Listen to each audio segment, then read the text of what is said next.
Come learn about how the saints were restored in Christ.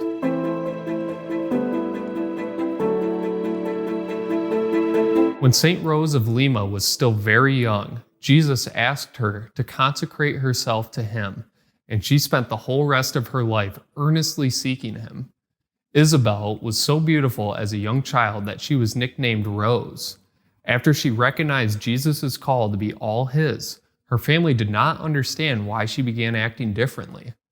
Rose received Holy Communion every day, which was unusual at that time. She began fasting and performing extreme penances for love of Jesus.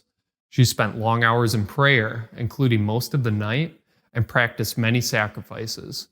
When her parents wanted her to get married, Rose cut her hair and disfigured her beautiful face by rubbing pepper on it, so that she would no longer look beautiful to men and could continue to live consecrated totally to Jesus. People from all over the city would come to talk to Rose and to ask her to pray for them, and she always received them with great courtesy. Rose would even care for the sick of the city in her own room. Rose had a strong devotion to the Dominican Saint Catherine of Siena, and when she was 20, Rose became a Dominican tertiary too. She began to live in a very small hut in her parents' backyard, where she continued her long hours of prayer and many sacrifices.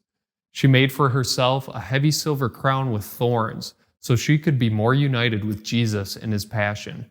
She took care of the garden, growing vegetables, herbs, flowers for her family and the poor. She died when she was only 31. Through prayer, sacrifices, and charity toward those in need, Rose lived fully alive in Christ.